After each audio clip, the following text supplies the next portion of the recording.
In Pokemon, there's a clear hierarchy when it comes to how competitively viable some Pokemon are. On one hand, there's Landorus, and on the other hand, there's Carnivine. Some Pokemon are made to be better than others. This also holds true in the TCG, but in a different way. Unlike the VGC, any Pokemon could, in theory, get a good card. In the VGC, some Pokemon just can't be good no matter how much support they're given because of their stats or their other issues. But only a very small amount of Pokemon have transcended the mold and went on to become all-time greats with multiple Pokemon TCG appearances.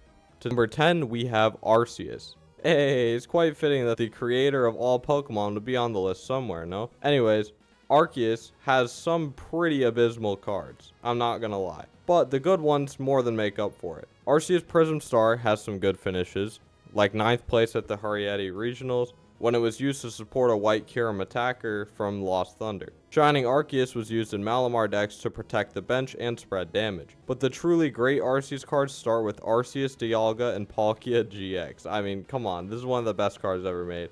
I'm sure we all know why this card is great. But basically, Alter Creation GX could be used once per game to make your attacks do 30 more damage and take an extra prize card for the rest of the game. Broken. Only word to describe it. Broken. Arceus V-Star won Worlds in 2022, and it is one of the most versatile cards we have ever seen. Its V-Star power is incredible, and its attack is even better, making it fit perfectly as a partner for a myriad of different V Pokemon, like Flying Pikachu, Giratina, Duraludon, Dragonite, and many, many more. It also was used in other decks for its V-Star power's consistency, like Charizard EX. It has since been power crept out of the standard format as of now, but it will go down as one of the best cards ever, and it is a contributing factor for Arceus' spot at number 10 on the list. Coming in at number 9, going from a literal god to a piece of garbage, we have Garbodor. Yeah, Garbodor is number 9, which just shows the quality of Pokemon we have left to cover. Quality might not be the best word to describe Garbodor as a Pokemon, but in the TCG it's quite different. Now, there have been some abysmal Garbodor cards, but like Arceus, there have been some good ones that have transcended what it means to be a great Pokemon card. First is the Garbotoxin Garbodor from Dragons Exalted. Garbotoxin is, in my opinion, one of the best abilities in the history of the game, not just in pure strength, but in the game design perspective as well. If Garbodor is a tool card attached, all Pokemon in play have no abilities. This was only really great when the Floatstone tool card from Plasma Freeze released, making Garbodor have a free retreat cost while ability locking the opponent. It then completely took over the game with countless great finishes up until its rotation. It was then reprinted in XY Breakpoint. The set after Floatstone was also reprinted. This Garbodor was truly remarkable, with somehow even more great finishes than its predecessor. However, neither can compare to the heights of Trashalanche Garbodor. This card single-handedly warped the meta around it. It truly changed the game, how decks were built, how players played the game.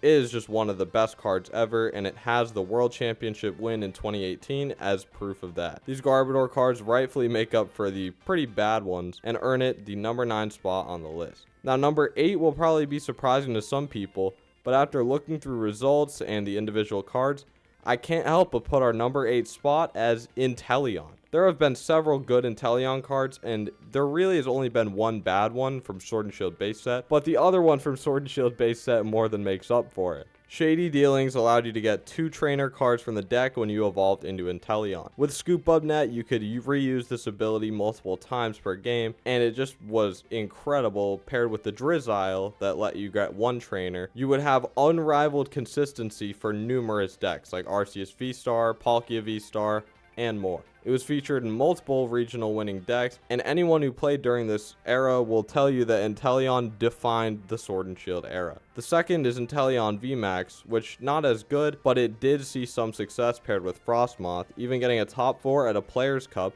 an international level online event, played by Tord Reklev himself. Next up is Rapid Strike Inteleon with Quick Shooting. This was an auto include in the aforementioned Inteleon decks from earlier, since the extra 20 damage chip went a long way in setting up knockouts or taking them. The last good Inteleon card is Rapid Strike Inteleon VMAX. Double Gunner is fantastic for spreading damage, and when paired with Urshifu VMAX and Medicham V, it won the North American International Championships and won multiple other events. This has cemented Inteleon as one of the best Pokemon ever, and number 8 on our list.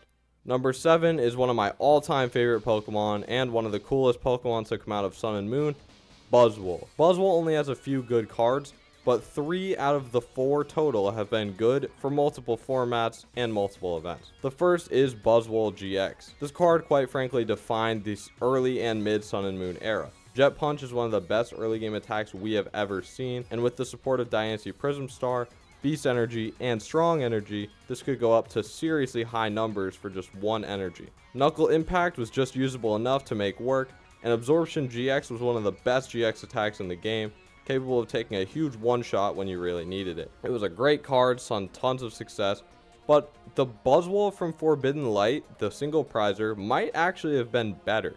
It was only used for its Sledgehammer attack, capable of doing over 120 damage for 1 energy if your opponent had 4 prize cards remaining exactly. This condition was very easy to fulfill, however, since if you were playing an entirely 2 prize or 1 prize deck, your opponent would always go down to 4 prize cards remaining. This really enhanced some decks like Zapdos that could really use a big fighting type attack that was cheap and could hit Pikarom and Zoroark GX for weakness. Then there's Buzzwole and Pheromosa GX from Unbroken Bonds. This Pokemon is one of the craziest attacks ever printed. Beast Game GX for 1 grass energy says if you knock something out with this attack, you take an extra prize card. We've seen this effect several times, most recently with Iron Hands EX, which has been very good. Sure, that seems okay, but you're only doing 50 damage, that is pretty weak.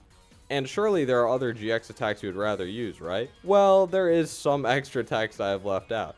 If this Pokemon has at least 7 extra energy attached to it, take 3 more prize cards for the knockout instead of 1.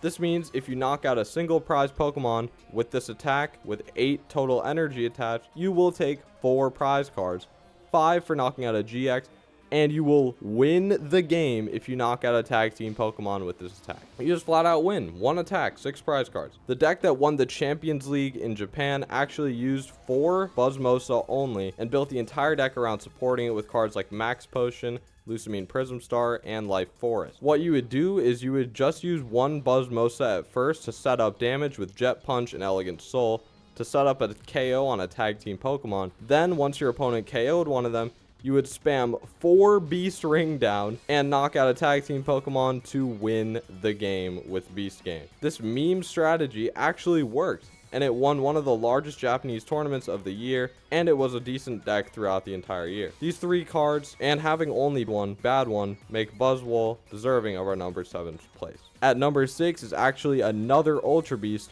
coming from my favorite Pokemon games, Ultra Sun and Ultra Moon, specifically Ultra Sun, Blacephalon. Blacephalon has only 3 cards, but this is a rarity. All 3 were great. It has 0 bad or unplayable cards, and having no bad cards is something not many Pokemon can replicate. The first is Blacephalon GX from Lost Thunder. Bursting Burn was okay, but Mind Blown was really the standout attack.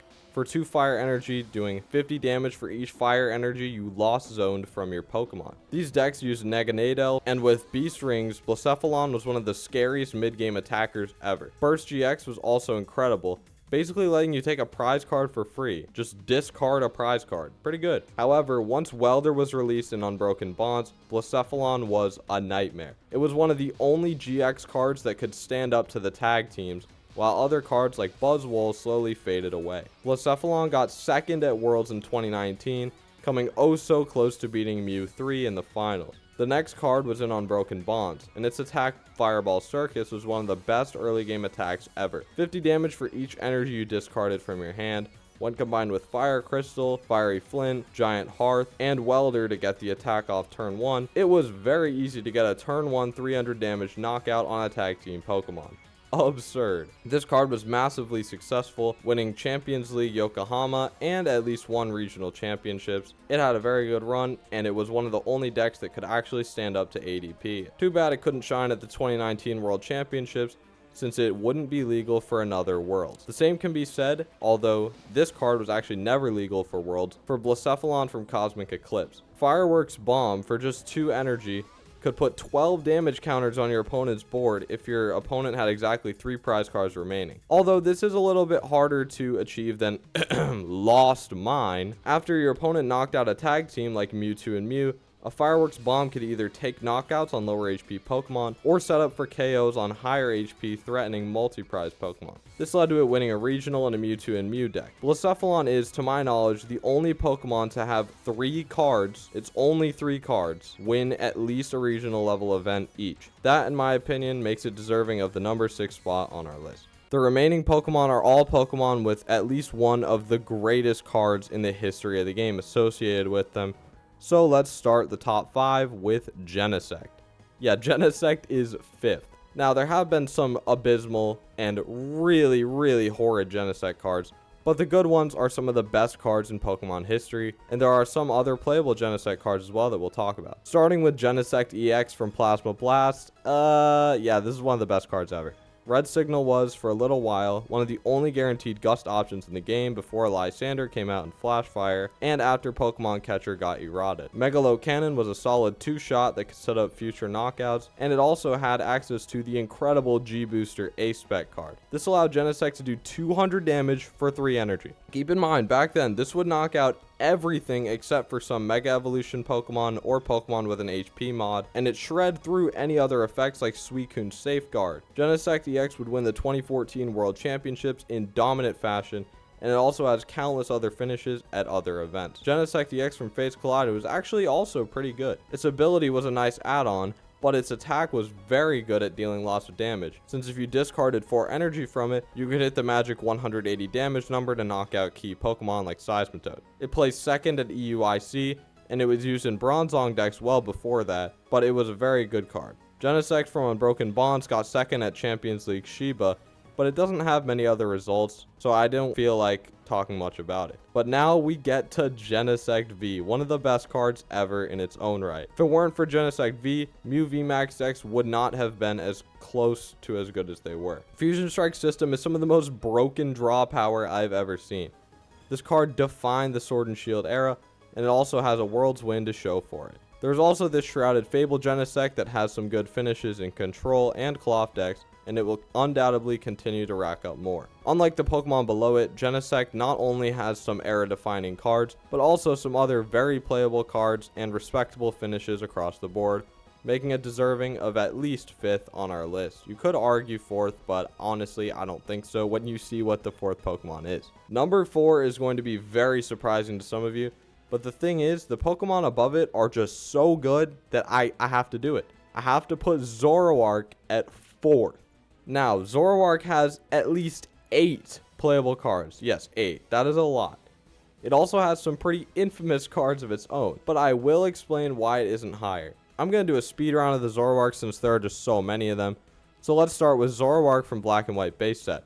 Foul Play is a great attack which was used in Stage 1 decks at the start of the Heart Gold, Soul Silver, and On format. Stand-in Zoroark won an international championships with its great ability and equally great attack, with other great finishes. Zoroark Break was a great attacker and made Zoroark even more bulky with another option of attack. Zoroark GX. Greninja and Zoroark had a great beat stick attack that was used in Dark Box decks. Hisuian Zoroark V-Star hasn't had much success, but it's a fun rogue deck, just like Zoroark from Evolving Skies. The reason Zoroark isn't higher is that, honestly, it just doesn't have the World Championship success as the Pokemon above it. And the other Pokemon just have some broken cards, some of the best cards ever, and Zoroark's really only competition in that right is Zoroark GX, which is also the only Zoroark that won the World Championships. Some of that is because Zoroark was introduced in Generation 5 and hasn't had as many chances as these other Pokemon, but it is how it is sometimes. Anyway, 4th place is very respectable considering the Pokemon above it. Before number 3, I'd like to do a speed round of some honorable mentions. Dialga has some very good cards, but honestly, this Dialga is just no, the instant disqualification. Palkia is good, but has just too many bad cards.